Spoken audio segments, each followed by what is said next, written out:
February 19th, 1985. China Airlines Flight 006, a Boeing 747 with 274 people on board, is en route on a trans-Pacific flight from Taipei, Taiwan to Los Angeles, California. The trip is largely uneventful, and the aircraft is about 300 miles west of San Francisco. After passing through some turbulence, the flight engineer begins to notice that the number 4 engine doesn't seem to be responding and has possibly flamed out. The crew begins troubleshooting the engine, and in the process, the first officer informs the captain the plane appears to be banking to the right. The captain disables the autopilot, and the plane immediately becomes uncontrollable. The plane rolls right, goes into a deep bank, and begins a spiraling nosedive. What happens to China Airlines Flight 006? Are they able to reach an airport before the situation deteriorates further? Find out on this episode of Black Box Down. Hello everyone, welcome to Black Box Down. It's Gus and Chris. Hello. I don't know how the situation could deteriorate any further. It's already pretty bad. They're in a deep bank, spiraling nosedive. I think they go upside down at one point when they're doing this. They're not in good shape at this point. I cannot imagine being upside down on a commercial flight. It's like, I believe if I remember right, what happens is the plane begins banking so much and then begins like dipping down into a nosedive that essentially goes inverted as it's coming down towards the ocean. Oh. Yeah, it's not something that should happen. I know we talked previously a long time ago about Tex Johnson doing a barrel roll in a Boeing 707 to show it off to sell airplanes back in the day, but that should not happen. Mm-hmm. Should not go inverted. If Top Gun taught me anything, it's you should never do that. Well, wait, but they do that all the time in Top Gun. You're right, they do that all the time. I didn't learn that from Top Gun. Things I learned from Top Gun were about working as a team and playing volleyball.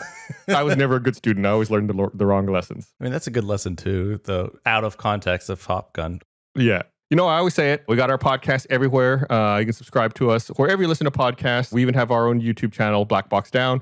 We put the podcast up there as well. So wherever you want, you can just search for Black Box Down. Hopefully you'll find us. We're trying to get into as many platforms as possible. Are there podcasts in refrigerators yet? Can we be the first podcast in a refrigerator? Well, they have those fridges with like screens on them. Yeah. So someone could play us on a fridge. Send us a picture, tweet at us, or send us a message at BlackBoxDownPod on social media. If you can listen to our podcast on a fridge, I want to see that. Okay, that's enough craziness leading up to the episode. We're here today to talk about China Airlines Flight 006. Like we mentioned, it was a passenger flight from Taipei, Taiwan to Los Angeles back on February 19th, 1985. The flight was crewed by Captain Min Yan Ho, who was 55 years old, had 15,494 flight hours. First officer was Ju Yu Chang, who was 53, had 7,734 flight hours. And the flight engineer was Ku Pin Wei, who was 55 years old, with 15,510 flight hours. And, this is one of those transoceanic flights, flying across the Pacific. So we mentioned this many times before. There were also some relief flight crew members, who come in and help relieve the crew so they don't have to fly the entire time. The relief flight crew members were Captain Chen Yun Lao, who was 53, and flight engineer Su Shi Lung, who was 41. Like I said, the aircraft was a Boeing 747, delivered to the airline June 29th, 1982. So it was only a couple years old at this point. Yeah, that's pretty young for an airplane. Yeah, less than 3 years old. It only had 10,192 flight hours. So yeah, really young. And there were 18 flight attendants and 251 passengers on board, which brings the total, like I said, to 274. So this flight, 006, departed from Taipei at 4:22 p.m. Taipei time, which is 12:22 a.m. Pacific Standard Time. All the times for the rest of this episode are Pacific Time. Okay. we're going to deal with that because this largely happens in Pacific Time. So I just want to give reference for when it was Taipei time. The flight was cruising at flight level 410 and was operating normally until they were just west of waypoint Redo, which is located 300 nautical miles northwest of San Francisco. So, they're approaching the west coast of the United States. They're going to Los Angeles, but, they're passing through this waypoint at this moment. Okay. As the airplane approached Redo, it began to encounter light air turbulence, and the airspeed began fluctuating between about 0.84 Mach and 0.88 Mach, and the autopilot began moving the throttles forward and aft to maintain the commanded cruise Mach number of 0.85 Mach. So, a little bit of turbulence, the airspeed's changing a bit, so the auto throttle is, just trying to move the throttles a little bit to maintain the airspeed, which is what it's supposed to do. Mm-hmm. The autopilot was operating in performance management system mode. We've talked about this before. Pilots love acronyms. So the performance management system is PMS mode. So if you hear me saying PMS or PMS mode, it's performance management system. There's acronyms for everything, Chris. PLA, pilots love acronyms. I know there was bound to be an acronym that made me laugh at some point, but there's tons of them. Didn't we have another funny one at one point? I don't remember, but the pilot working in PMS mode is The autopilot. okay. Sorry. Yeah, the autopilot. It's a performance management system, PMS mode. So this means, that it's providing pitch guidance to maintain the selected altitude of 41,000 feet. And pitch guidance is just like nose up and nose down of the plane. That's the pitch of the airplane. The roll guidance was being provided by the inertial navigation system, or the INS, and roll is, of course, like banking left and right. Yeah. The autopilot only uses the airplane's ailerons and spoilers for lateral control, and not the rudder or the rudder trim. Ailerons are like they're not the flaps, but they look like little flaps at the back edge of the wings that go up and down to help bank the plane. Confusingly like the flaps. Correct. The flaps are also in a similar position, just closer to the body of the plane. The ailerons are further out. But importantly, it does not use the rudder or the rudder trim, and the rudder, of course, is the big vertical part at the tail end of the plane. The PMS was also providing thrust setting commands to the auto throttle system. At about 10:10 a.m., the Mach number increased to about Mach 0.88, and the engine thrust decreased to about 1.0 engine pressure ratio. We've talked about the EPR before. It's the turbine discharge total pressure divided by the total pressure at the compressor inlet. So the higher the EPR, the greater the thrust output. As the airspeed reached 0.84 Mach, the PMS moved the throttles forward, because remember, it's trying to keep 0.85 Mach is the speed it's supposed to be at. So, as the throttles move forward, engines 1, 2, and 3 respond to the movement of the throttles and begin accelerating. However, the flight engineer said that the instrument gauges for the number 4 engine did not indicate an acceleration. So, the throttles move up, 1, 2, and 3 respond. Number 4 isn't responding. It's still giving throttle, but it's not responding to the increased request. So the flight engineer, sees this, and he manually moves the number 4 throttle forward and aft, like he's moving it back and forth manually to see if he can notice any change in that engine, but he doesn't see any change in the instrument. So you adjust them as a whole, but then you can also Correct. Okay. You can also individually, and we've talked about similar things before where, pilots will lose power in one engine, and so they have to compensate by adding more on the side where the engine's lost and decreasing on the other side in this case. So yeah, you can move them as a whole, but you can also move them individually. So, like he said, he's moving the number 4 throttle, forward and aft, nothing's happening. So he's going through his process. He confirms that fuel's being supplied to all the engines, and, automatic fuel heating was on, making sure that there's no ice or nothing's gummed up. Like, fuel's getting to the engine. It's just not really responding for some reason. So the crew turns on the fasten seatbelt sign. They're going through a little bit of turbulence anyway, so I probably, out of an abundance of caution, put the seatbelt sign on just to be safe. And they place the ignition switches to the flight start position for all engines to provide continuous ignition, as is the company procedure. I've said this many times. I'm not a pilot. I'm a student pilot on small little planes. I'm definitely not a 747 pilot, so I can't tell you why they would do that specifically, but they're probably hoping if it's in continuous ignition that at some point it might just catch and start responding again, if I had to guess. So shortly after this, the flight engineer told the captain that the number 4 engine had flamed out and noted the number 4 generator breaker open light was lit, indicating that the number 4 generator control breaker had opened and the generator was no longer online. In response, the captain started the engine out procedures and looked at the 3 engine performance charts. He asked the first officer to request a lower altitude to descend to in order to try to restart the engine, because the maximum engine restart altitude was 30,000 feet. And we've actually talked about this before too. They got to get lower to try to restart the engine where there's more oxygen, where the air's a little bit thicker. When they're up that high, they can't. The engine's not going to restart. Okay, yeah. So the captain tells the first officer, contact air traffic control, see if we can get down to 30,000 feet. But despite that, the crew went ahead and tried to relight the number 4 engine anyway while they're still at 41,000 feet. And of course, the attempt was unsuccessful, and the airplane continued to decelerate. The first officer then called the relief flight engineer to come to the cockpit and assist, and he noticed that the airplane was decelerating, and he told the captain about the situation. Wait, so they're engineers. This is like early enough. Yeah, this is still back in the 80s. The computers haven't fully taken over everything yet, so there is a flight engineer in the cockpit. At 10:14 a.m., he requested a lower altitude from the Oakland Center Air Traffic Control, but he did not inform Oakland about the engine failure and did not declare an emergency. Oakland responded, telling him to stand by, and the first officer did not recall hearing any further response to his request. But the air traffic control transcript shows that at 10:15, air traffic control did clear the flight to descend and maintain flight level 240. However, flight 006 did not acknowledge this request, and over the next minute, Oakland Center tried to contact flight 006 6 times, but they were unsuccessful. I don't think we're going to discuss this later in this episode, so I feel like it's important to mention at this moment right now that before they took off, when they were doing their pre-flight briefing, The captain was informed that the number 4 engine had been a little wonky in the past, that maintenance had been working on it. So as this is all going on, he's probably remembering, they told me something was weird with that engine. So maybe that's why he's telling him, try to restart it now at 41,000 feet.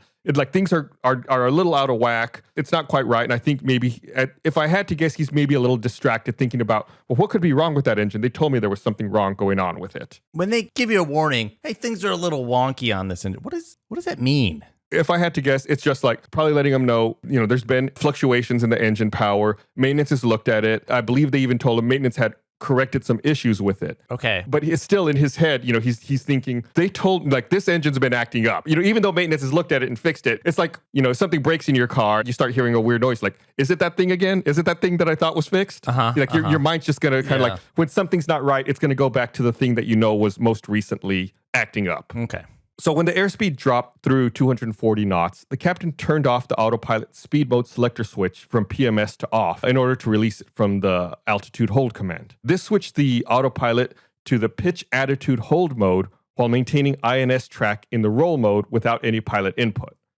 At this point, the captain then rotated the pitch control wheel on the autopilot in the nose down direction to begin a descent to stop the airspeed loss. Because of course, if you're pitching down, you're gonna speed up. Mm-hmm. However, the captain said that the airspeed continued to decrease, and he disengaged the autopilot to lower the nose manually at a faster rate to stop the airspeed loss. It's just the one engine that's acting wonky, though? Correct. So number 4 isn't really responding, but regardless, they're losing airspeed, even though 1, 2, and 3 are responding. Yeah, but it should be fine with just the one. You're right. The 747 should fly just fine with one engine out. With one engine out, it's not going to be as efficient because the engine's creating more drag without giving any thrust, but they can fly fine. I think we've even talked about situations where 747 has 2 or 1 engine, and it's not supposed to. It can't really fly with one, but you can slow yourself down and maintain, extend a glide. But with 3 engines, the 747 should be fine. Yeah. But yeah, they're slowing down, and they try to nose down a little bit, and they're still slowing down. So the captain, is like, well, let me manually nose down to try to give us some more speed. So at this point, the first officer saw that the plane began to bank slightly to the right. He noticed the autopilot disconnect by the captain and saw a continuous bank to the right. So first officer sees this going on, and he tells the captain, "Hey, we're banking to the right." And of course, you probably know this. We've talked about this before. The reason the plane's going to be banking to the right is with the number 4 engine out on the right side, you're getting more thrust from your left side. The number 1 and number 2 engine are going to give more thrust, give more lift to that left wing, which is going to go up, and the right wing's producing less lift, so it's going to go down. So the plane's slowly beginning to bank to the right because of this asymmetrical thrust. Yeah. So the captain, he's being told the plane's starting to bank to the right. He looks at his attitude director indicator, or ADI, to make a left wing down correction. But the instrument's horizontal reference line rotated rapidly to the left and became vertical. So the ADI is like that artificial horizon. I've posted some pictures of these on social media before.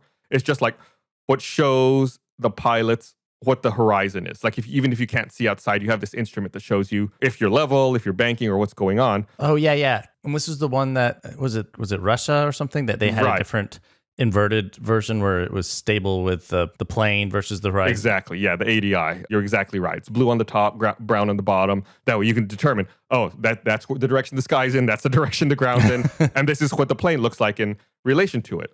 So, the pilot knows that they're banking to the right, and, he's going to correct to the left, looks at his ADI, and like I said, the instrument's horizontal reference line starts rotating rapidly to the left and goes vertical, which, he, in his mind, doesn't make any sense. He doesn't see any failure flags or lights on his ADI. And when he looked at the first officer's ADI and the standby ADI, they're in the same position. Huh? When you say same position, as in they moved as well? Yeah, they're also vertical. The horizontal line has moved rapidly to the left and is vertical. And at this point, they're in clouds, so they can't see the horizon, so they don't know what their attitude actually is. And could they not tell that they were that that sideways, I guess? It's hard to tell sometimes, especially if you can't see. So see, you've already latched onto it. They don't know what's going on at this point. At this point, they know that they're banked, but they don't know necessarily how far they're banked. And when the captain's looking at these instruments and sees it like this, he thinks that's impossible. We're not really banked that far. These instruments have failed. So even though the ADI is giving him correct information, it looks so wrong to him. He thinks that's impossible. The ADI is just broken. But there's separate ADIs for every single for him and the first officer, and there's a standby one as well. Yeah, so there's 3 of them. Right, but in his mind, it doesn't make sense. They're broken. And we've, sometimes weird things happen. We've talked about inertial reference units going out, and instruments going wonky in the past in other episodes. I don't know. I don't know what to tell you. You're right. The correct assumption is they probably all are not failing in the exact same way without generating any errors. But on the other hand, we have seen weird things happen in previous episodes that you think that seems impossible. So yeah, you're correct. What's happening is the ADI is giving him correct information. They are at a 90-degree bank, and now, like I said earlier, they're going inverted. He's looking at his ADI, the brown's above the blue. It doesn't make any sense. He thinks that they've all just failed. Oh no. Yeah, and as this is going on, the flight engineer informs the captain that the other 3 engines had lost thrust, and the airplane has dropped all of a sudden. The captain pulled back on his control column, but the airspeed continued to increase, and it exceeded the maximum operating limit. The maximum operating limit above 24,500 feet is 0.92 Mach, or 613 knots. So they're like breaking their speed limit. So they're going too fast for that high up in the air for that plane? Is that what? Correct. They are now going way too fast. And that means it's just like bad for it could break the plane? Exactly. Is that why it's okay? Yeah, the plane's not designed to go above those certain speeds, and you can start causing damage, like actual damage to the plane and the parts. So the first officer noticed the malfunctioning ADIs, and he felt that the airplane was in a steep bank, which we know they were. The engineer placed the standby ignition switch on, but there was no engine response. The G-forces started to become so strong that he couldn't lift his arms, and his head was like forced down against the center control pedestal. The captain continued to pull back, and eventually the airplane began to decelerate rapidly to a speed between 80 and 100 knots, which is now way too slow. So as a response, he lowered the nose again, and the speed reached maximum limits again. Wait, so it banked so hard, and then so he turned it the opposite direction to try and that slowed everything down? So it started going really fast, so he pulled back, and then it started going too slow. So then they had to lower the nose again, and then they reached maximum speed again. So they're like roller coastering. And what is their banking? Are they still like vertical? Yeah, they were definitely still banking at this point. And when you're banking and you pull back on the control column, that adds more G-forces as well. So like I said, he lowered the nose again. Speed reached maximum limits, but with the help of the first officer, they decreased speed again and started a smooth acceleration, and they were able to descend below the clouds. And while all this was happening, there were no overspeed warnings or stall warnings that went off. No warnings. Things are just weird. But yeah, obviously, if they're going too fast, there should be an overspeed warning constantly. If they are stalling, if they were between 80 and 100 knots, I would think they were probably stalling, but there's no stall warnings going off. And what is the normal speed of how many knots should it be at? Just normal? Like a cruising speed? Yeah. So if you remember earlier in the episode, I said that their cruising speed that they were set for was 0.85 Mach, which in the terms of knots, that's 566 knots. Oh, and they were going 80? Yeah, between 80 and 100. So 80 knots is 92 miles an hour, and 100 knots is 115 miles an hour. So they were really significantly slower. So eventually, they emerge from the clouds, they pop under them at about 11,000 feet, and they were accelerating through 180 knots. The captain began to regain control and stabilize the aircraft at about 9,500 feet, and the first officer's ADI started operating normally again. The number 1, 2, and 3 engines also started to come back as well, and when the engineer placed the number 4 ignition switch into the ground start position, it started up, according to the engineer, and at this point, everything was normal. So it's just like, oh, never mind, we're back. It's normal. Yeah, now everything's good. Thumbs up.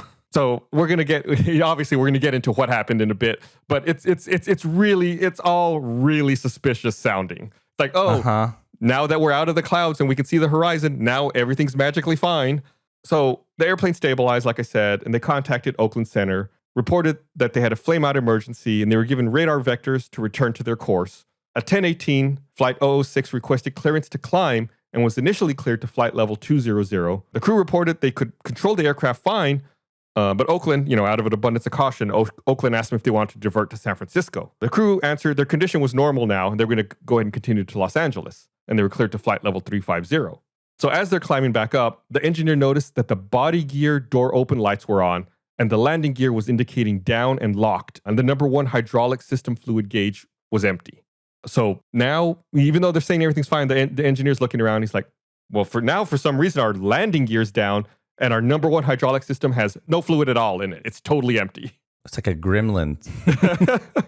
Yeah, we're like, what's going on? Why did you lose hydraulic fluid in one of your systems? So, now they know things are obviously not right. So they level off at flight level 270, and they decide to divert to San Francisco, which is definitely the prudent thing to do. Mm-hmm. At 10:28, the crew declared an emergency and stated that there were injured people on board.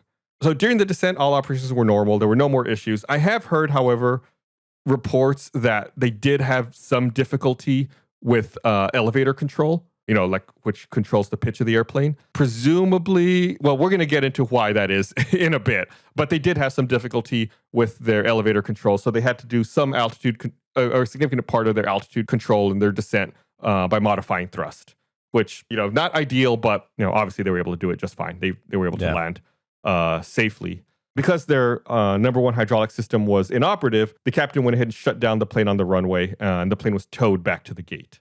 And you said all engines were working again whenever they stabilized? Yeah, so the engineer went through the restart procedure and was able to restart number 4. Again, now they're at a lower altitude, below their maximum altitude where they can do a restart. So presumably now that there's more air, the air's thicker, it's able to restart. Whereas before, when they tried to do the restart, they were above the maximum altitude for that. Yeah. So all told, there were 2 serious injuries, 272 minor injuries, and no fatalities. I think that the passengers were probably all very fortunate that the crew turned the seatbelt sign on when they started all of this. Yeah. Because, we've talked about in other episodes, when people don't have their seatbelts on and things get really bumpy and crazy in a plane, you can get really injured getting tossed around in the cabin. I think the most serious injury was like someone had to spend like 2 nights in the hospital. It wasn't, terrible or anything. Yeah. This time of year is filled with all kinds of warm, fuzzy memories, gathering with friends and family, making s'mores around a warm fire, dodging said campfire. Okay, maybe not all of it is great, but with the smokeless fire pit from Solo Stove, you can avoid the smoke and actually enjoy the fire. I've got a Solo Stove. I love it. I've been looking forward to this time of year just so I can start using it again. It's cool outside. I can't stress enough how great it is and easy it is to set up, clean up. It's smokeless. Don't have to worry about it. I'm actually enjoying the cooler weather because of it. So thanks. Solo Stove's fire pits feature premium grade stainless steel and an airflow system that maximizes efficiency while minimizing smoke. Plus, it's portable for camping trips and more. Upgrade your backyard with a Solo Stove fire pit so you can enjoy the best part of having a fire without the worst parts. Shop Solo Stove's best deals of the year during their Black Friday sale now through November 28th. Get $10 off with promo code BlackBoxDown, plus a lifetime warranty and free 30-day returns. Get an extra $10 off Black Friday deals at solostove.com, promo code BlackBoxDown. Knock out half your shopping list in a good way by getting a gift the whole family can use. The gift of boxing and kickboxing at home with Fight Camp.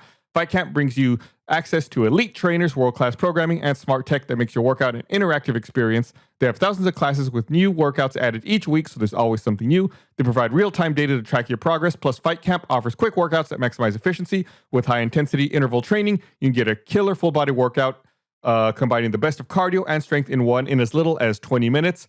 This is one I was really intimidated by. I thought it was going to be way over my head and be something I couldn't do. But honestly, it was super easy to set up, super easy to dive into. It walks you through the whole process. I never felt uncomfortable. I feel like it was always under my control and I knew what was going on. It's great. Can't recommend it enough. Now's the best time to get your Fight Camp. Take advantage of the holiday deal going on right now. If you purchase this November, you'll get an additional pair of gloves for free.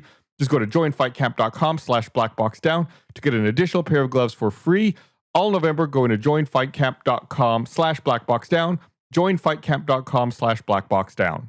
It's cozy season, so give yourself and your family the gift of the best comfort foods from HelloFresh. HelloFresh sends you fresh, pre-measured ingredients with delicious recipes so you can skip long lines at the grocery store, get right to making memories and good food. And as fall becomes winter, they got amazing meals for you like chicken ramen in shoyu-style broth and turkey ragu gnocchi. HelloFresh isn't only for meals. Their marketplace has all kinds of desserts and seasonal snacks for you, like Pillsbury pumpkin cookie dough. Doesn't that sound great? Plus, HelloFresh saves you money with prices over 30% less than the grocery store. I've talked about this so much. It's great to have a little project, make it, eat it. Their marketplace stuff is great. I had some blue corn tortilla chips that were absolutely amazing. I ordered more of them because they were so good. They're better than what I could find here at the store, it felt like, and they were super cheap. So go to HelloFresh.com/BlackBoxDown14. Use code BlackBoxDown14, get up to 14 free meals and 3 free gifts. That's up to 14 free meals and 3 free gifts at hellofresh.com/blackboxdown14 with code blackboxdown14. So the investigation was carried out by the NTSB, and after their interviews with the crew, their investigation and analysis concentrated on 2 major areas. First, of course, they want to identify the cause of the loss of thrust in the number 4 engine, and then they want to assess whether the actions taken by the flight crew were reasonable and proper. Second, they want to determine why the flight crew was unable to maintain control of the airplane after the loss of thrust on the number 4 engine. So they break it up into 2 things. Makes sense. 2 chunks, yeah. Mm-hmm. So they go back, they're reviewing everything that happened. And this is another one of those frustrating incidents where this happened back, like I said, this happened back in 1985. This was back at the time when cockpit voice recorders only recorded 30 minutes and then would record over itself. So they only had the last 30 minutes of the flight, which was nothing. That's not when the incident happened. So they had flight data recorder. The flight data recorder was pretty messed up and it stopped recording at some time. So they had an incomplete picture of the situation. So they had to kind of try to connect some dots and figure some things out because they didn't have all of the information readily accessible to them. It seems like there should be like a button to be like, hey, save this section. Well, nowadays it's not as big of a deal. Now it's just like tons of storage. Like now, we have USB drives. Like storage is so small and cheap. Back then they were probably dealing with tape reels, and it's it's a whole other world. Nowadays it seems dumb to not be able to just save everything. So they didn't notice that at 10:10 a.m. there was a wind shear that increased the airspeed, and so the PMS decreased the EPR on all 4 engines to 0.9. Then the PMS advanced the throttles to get the plane back to its commanded speed. And the investigation showed the number 4 engine experienced a lean shift of the acceleration schedule, resulting in a reduction in fuel flow available for engine acceleration. A reduction of this type reduces the rate at which an engine would accelerate from flight idle. So the flight data recorder shows that all 4 engines started to accelerate. However, the number 4 engine was accelerating at a rate slower than the others. So what's happening here is as the other 3 engines accelerated, their respective bleed air controllers closed their high stage bleed air valves. And we've talked about bleed air before. Bleed air is like extra air that gets diverted out of the engine into the cabin for, air conditioning, for pressurization, things like that. That way you can still breathe when you're at altitude. Mm-hmm. So as the numbers 1 through 3 engines are accelerating, they close their bleed air valves. That way they have more air to themselves in order to maintain their acceleration. Since the number 4 engine was accelerating more slowly, it didn't get to the point where it had high enough power for its high stage bleed valve to close at the same time. So it's lagging behind. Number 4 engine's lagging behind just a little bit in its acceleration. And then to make matters worse, what happens is when these other 3 engines close their bleed air valves, number 4 hasn't closed its yet. It has to take on all that load of pressurization and air conditioning. So it has to divert even more bleed air to the cabin. Oh. So it loses, even more power as a result. So this is like additional fuel demand by this bleed load in combination with the fact that it's getting reduced fuel flow caused it to be a little more lean. And that's why it was kind of hanging slightly above 1.0 EPR. That's why it kind of fell behind. Basically, all the other 3 engines responded a little more quickly. Number 4 fell behind. And then as a result, it fell even further behind. So it wasn't necessarily flamed out. It just wasn't really responding like it should have because it had taken a little longer to respond because of these other conditions that are going on. Yeah. It's like when you trip and then you trip again to try and catch it. You just trip. Yeah. That's a good way to put it. It's like you lose stability and then like all of a sudden you're like trying to recover. Yeah. It's like, oh God, what's happening? Yeah. So the engine hadn't actually flamed out. It was just responding slowly and, had these other issues going on. So like I said, the engineer tried to move the throttles to get a response. But the procedure for a hung engine is to close the engine's bleed air valve, but he didn't do this. If he had closed the bleed air valve, it still would have been a little slow, but it would have started responding a little better. However, given the altitude they were at, the NTSB cannot say whether or not the engineer would have been able to restore the engine to normal operation anyway. Like the engine had kind of gotten to a point where they probably would have had to have descended to, like we said, 30,000 in order to get it back up to speed. Mm-hmm. The engineer had also stated that the other 3 engines had flamed out, but the NTSB believes this didn't actually happen, and that the low engine parameters observed by the engineer were due to the throttles being at or near idle. Oh. Right. Advancing the throttles at this point would have produced a much slower engine acceleration than what would have been observed at sea level because the air up there is so much colder and acceleration fuel schedules are, they're affected by total air temperature. So wait, why had they gone to idle? Because he was. Because when the captain had been, messing with the different autopilot systems, turning them on and off, he had turned off the system that was regulating the auto throttle and then had reduced the throttles to idle. But I believe he hadn't called it out, hadn't told anyone that he had done that. Oh. And then on top of all this, like we said, with the cold air temperature, the airplane's changing attitudes, the maneuvers it was doing, these high G forces, the engineer was not able to go through his proper checklist. He was under all this stress now. Like he's being pinned down, can't really look around, and all this is going on. So he can't do a normal, proper scan, what's going on, looking at everything. Like I said earlier, he was pinned down for a little while. That's scary too. The guy who's like supposed to fix stuff can't move. Yeah, I believe at one point, when all this was going on, they reached 5 Gs of force. So it'd be like you weigh 5 times more than what you normally weigh. So, if you weigh 150 pounds normally, then when there's 5 Gs of force, you weigh 750 pounds. Like imagine trying to like lift that weight. You're just like being pinned down, unable to move. So the idea that the engines did not flame out is supported by a couple of facts. One, cabin pressurization did not drop to the point that passenger oxygen masks were deployed. Because like we mentioned, if the engines flamed out, there wouldn't be any bleed air, pressurization would be lost in the cabin, and oxygen masks would fall. Mm-hmm. So that didn't happen. So the NTSB says they most likely didn't flame out. Also, number 2, the number 4 generator breaker had opened when the number 4 engine was shut down.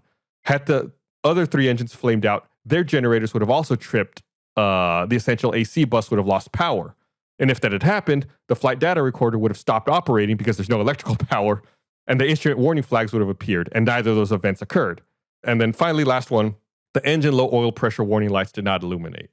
So the NTSB is like, we know the engineer said the engine's flamed out, but there's pretty solid evidence that that's not the case. Yeah, because they can see why it would have appeared that way. Right. Because, like you said, all he can tell is that the engines are decreasing thrust, they're losing airspeed, but he doesn't realize that the throttles have been reduced to idle.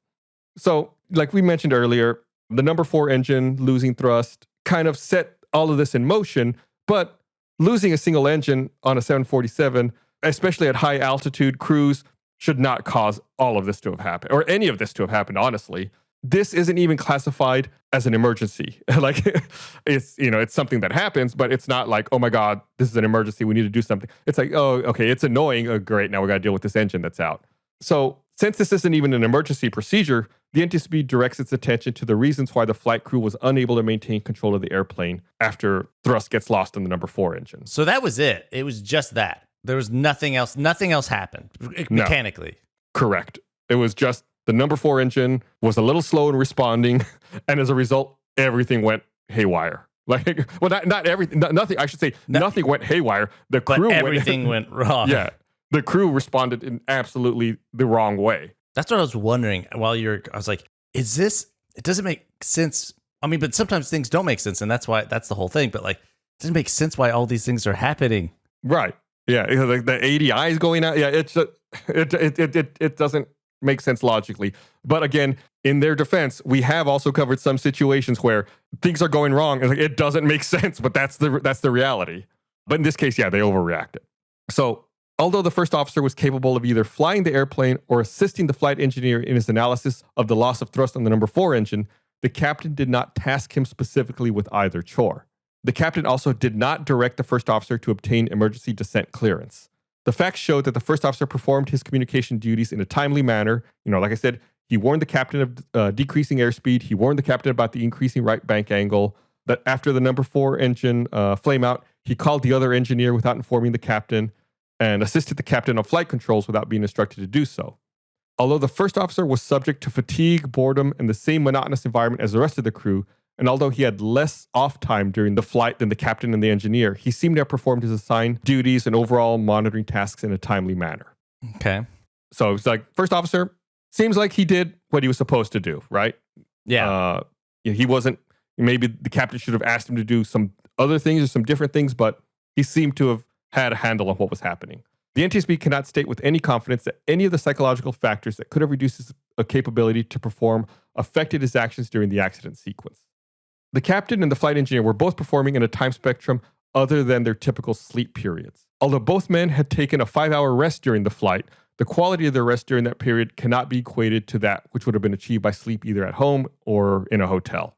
You know what it's like trying to sleep on a plane. I mean, and their quarters are nicer than trying to sleep like an economy. They can lay down, but still, it's not comfortable. Especially, I imagine if you're the captain, this is your flight. Even if you go to rest and lay down, it's like you're still thinking about the plane. You're still like, oh, I hope those guys are doing an okay job. You're stressed still. It's not good rest. Mm-hmm.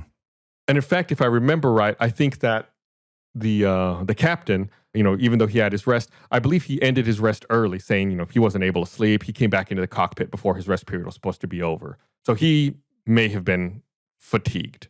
Mm-hmm.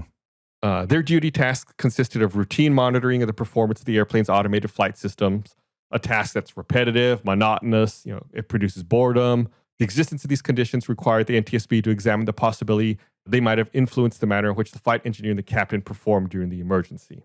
So the evaluation of the flight engineer's performance shows that for the most part, his actions were timely and correct. However, he forgot to close the engine bleed valve switch, and he was not able to correctly evaluate the operational status of engines 1, 2, and 3.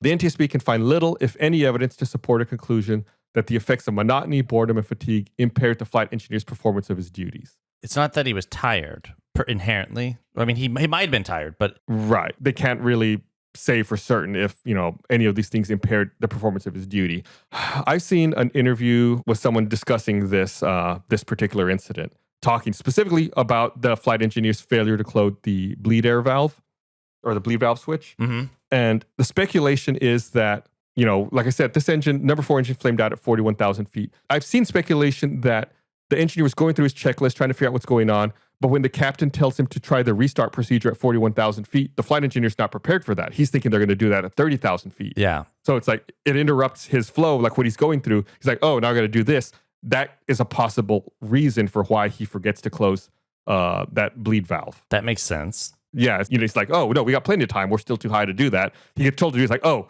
I got to switch gears and go do this other thing now. Mm-hmm. And then things went crazy. Right. And then further distraction, everything's going nuts. So that's just a possibility, right? Just trying to get into the headspace of what they're thinking about, what's going on in the moment. So the NTSB concludes that a preponderance of evidence showed either a lack of knowledge of the airplane systems, the traumatic effects of the upset, and subsequent descent on the flight engineer's ability to scan the instrument panels, or a combination of these factors. The NTSB concluded that one of the causal factors of the accident was the captain's reliance on the autopilot while the airplane was decelerating. For 3 minutes and 40 seconds, the captain allowed himself to remain removed from the control loop by leaving the autopilot engaged. As a result, he was not aware of the increasing control inputs required to maintain level flight. Had the captain placed himself in a hands-on relationship with the airplane by disconnecting the autopilot, he probably would have been more alert to the increasing asymmetric forces, since he would have been required to make the necessary control inputs to maintain level flight. So basically, for those 3 minutes and 40 seconds, the autopilot is, like I said earlier at the beginning, it's not touching the rudder. It's trying to correct this bank just using ailerons, and it's doing more and more correction. And by the time the captain turns off that autopilot and takes control, he doesn't realize how much the autopilot's doing to try to keep the plane level. So when he takes control, it just instantly upset. It's just like everything goes crazy because, he's taking it on at a neutral position, whereas the autopilot had the ailerons really far, activated in order to try to counter this bank. So, but you say when he takes it on at a neutral position, as in, do the controls not move on their own with the autopilot so he could see that they'd been pushed to that far? Or they do move. And so He does take it on, but it's that kind of thing where he doesn't realize how much force is being exerted. Okay. So he just kind of grabs onto the yoke, not realizing, oh, the autopilot's giving this a ton of force right now to counter this. So he kind of grabs it. It's like that kind of thing where, you grab something, you don't realize how fast it's moving or how much force it's going to take. You're like, oh no, this is really a lot. So he just, because he wasn't actually hands-on, he wasn't fully aware of the forces that were being acted upon. And then the captain also showed that his attention began to focus almost exclusively on the airplane's airspeed. So when he disconnected the PMS from the autopilot, the airplane was rolling through 20 degrees right wing down attitude, and the captain didn't observe this. After disengaging the PMS and inserting a nose down control in the autopilot, the captain continued to monitor the airspeed indicator during this time, and the airplane continued to roll past 45 degrees wing down attitude, and the captain never noticed that. He was just so focused on the airspeed, he didn't notice they've entered a 45-degree bank angle. Yeah. And he was just so, and we've talked about this kind of thing before, he's just so fixated on one gauge and on one thing, he doesn't look at the big picture. And the NTSB concludes the captain overly relied on the autopilot, and this was also causal to the accident since the autopilot effectively masked the approaching onset of the loss of control on the airplane. I don't know about 747s. I've taken a couple of flight lessons. I can fly like a little propeller plane. When you reach a steep bank angle, like 45 degrees or greater, you have to start giving counter force to it. Otherwise, that bank angle just keeps, your plane wants to keep increasing that bank angle. So even though you're banked in one direction 45 degrees or greater, you have to turn your controls in the other direction in order to maintain it, or it'll just keep increasing. And that's what happened in this case. It just kept going. So that's why it ended up. That's why they ended up in that upset position. Upset is like a very generous term because they were they were not in a good place. Yeah, like they it was very upset. Mm-hmm. I'm upset by your bad attitude. No, wait. Your bad attitude has upset me. There we go. Let's make a shirt of that. We're making gold here. Yeah. Okay. So there's a few findings here that the NTSB goes through. The flight crew was properly certified and qualified. They had plenty of experience. The changing airspeed encountered by Flight 006 and the resultant compensating throttle adjustments were caused by wind speed variations. That's the auto throttle's going to do that. It's going to compensate for the winds in order to try to maintain the target speed. The number 4 engine actually did not flame out, but it hung at about 1.0 EPR. And we've talked about that. It just was slow in responding and then got to a point where it couldn't respond anymore. It kept tripping, as Chris put it. During his attempt to recover the number 4 engine, the flight engineer did not close the bleed air valve switch before advancing the number 4 throttle. The other 3 engines did not lose thrust, nor did they flame out. The captain did not disengage the autopilot in a timely manner after thrust was lost on the number 4 engine. The autopilot effectively masked the approaching onset of the loss of control of the airplane. The captain was distracted from his flight monitoring duties by his participation with the flight engineer in evaluation of the engine number 4's malfunction. So really, that's something he probably should have just delegated to the flight engineer. He should have just focused on flying the plane. Yeah. That's why back then, that's why they had the third person. Yeah. With the exception of the loss of thrust on the number 4 engine, no other airplane malfunction affected the performance of the airplane. The loss of thrust on the number 4 engine did not contribute to the accident. So like you said, everything else was fine. Everything was operating normally. They were just fixated on this weird quirk. The captain was also distracted by his attempts to arrest the airplane's decreasing airspeed, and this also contributed to his failure to detect the airplane's increasing bank angle. The lateral control deflections required to maintain level flight under conditions of thrust asymmetry and decreasing airspeed exceeded the limits of the autopilot's lateral control authority, causing the airplane to roll and yaw to the right. Again, this is because it's not using the rudder. It's only able to use ailerons. Mm-hmm. The captain lost control of the airplane when, after disengaging the autopilot, he failed to make the proper control corrections to recover the airplane. The damage to the airplane was a result of acceleration forces and high airspeeds that occurred during upset and recovery maneuvers. So we didn't actually discuss this. I'm going to post these on social media if you give us a follow at Black Box Down Pod. There was significant damage to the airplane. I mean, it was really bad. I'm going to describe it here in just a bit, just because this is the first time I'm mentioning it. So I just got to mention it. We're going to talk about it in just a second here. So the NTSB determines that the probable cause of this accident was the captain's preoccupation with an in-flight malfunction and his failure to properly monitor the airplane's flight instruments, which resulted in his losing control of the airplane. Contributing to the accident was the captain's over-reliance on the autopilot after loss of thrust on the number 4 engine. There were actually no recommendations given on the final report because it was just the crew's fault. Like, it was just the captain's fault that things got to this point. There was nothing that went wrong. It was purely a situation where it's pilot error. Yeah, which I feel like that's rare, right? It's very rare. This might, I don't know for certain, this might be the first incident we've covered where it's an NTSB investigation with no recommendations. Yeah. Normally we get to this part of the episode, there's a huge list I read through. There's nothing here. So instead of going through the recommendations, let's talk about the aftermath of this particular incident. So like I said earlier, there were 2 serious injuries on board, a fracture and a laceration of a foot, and an acute back strain requiring 2 days of hospitalization. The aircraft was significantly damaged by the excessive G-forces. Remember, you asked, like, what can happen when you're going over the speed limit, when you exceed your G-forces and your speed? Well, let's talk about what happened. What physically happened to this plane, Chris? The wings were permanently bent upwards 2 inches. What? Yeah, they were bent out of whack. They were out of shape. The inboard main landing gear lost 2 actuator doors, and the 2 inboard main gear struts were left dangling. Remember I said that they noticed their gear was down? The forces ripped the landing gear doors off of the plane, and the gear was down.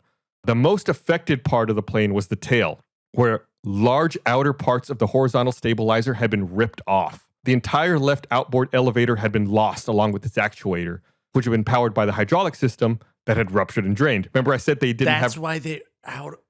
Yeah, they didn't have elevator control and hydraulic system 1 was empty. It's because they had lost their entire left outboard elevator. It was just gone. Oh my. See, that was the other thing when I was like, man, that's weird that would, it's like all these little weird things. Yeah. It's because a part of the plane was ripped off and the hydraulic fluid leaked out.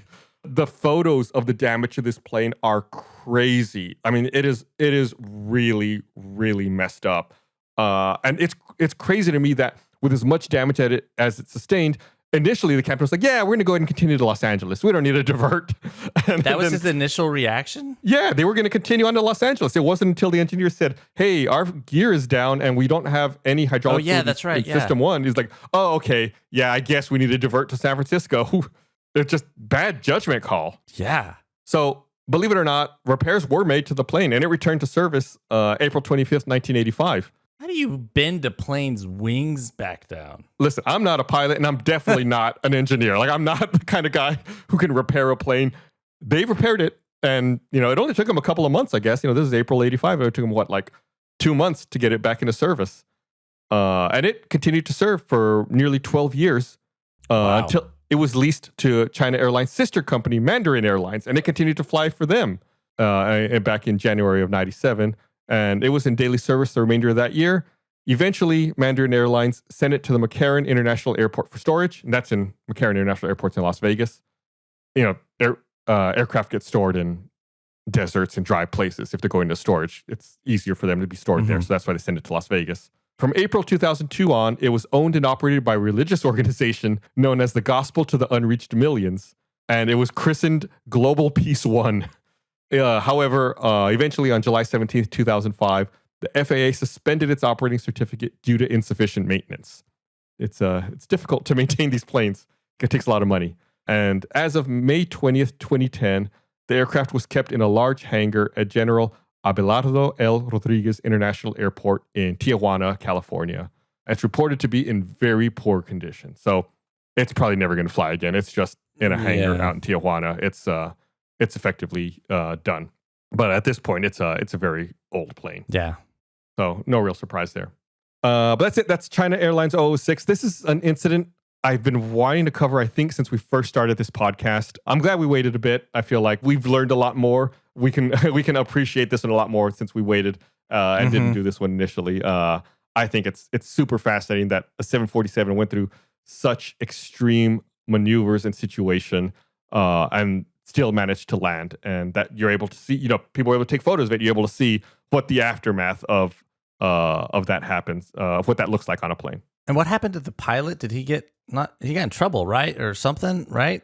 Because it was his fault, essentially, that all this stuff happened, right? There's really no follow-up information that I can find online. There's really nothing that's reported. I've seen some speculation that he possibly kept flying with China Airlines for a few years. I can't imagine that that's true. I can't imagine that after this report comes out that any airline would want to hire him or keep him on board. Again, I don't know for certain.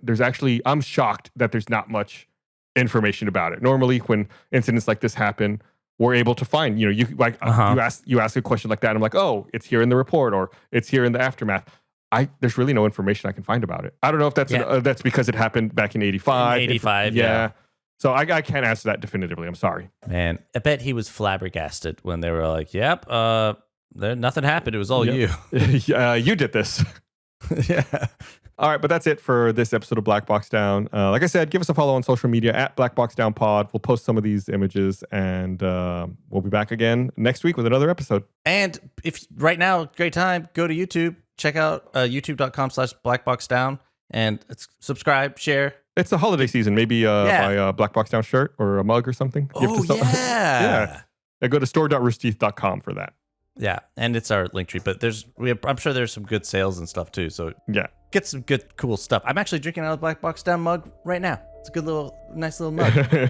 I drank my coffee 3 hours ago in the morning like an adult. Well, some of us wake up, maybe 30 minutes before we need to start work.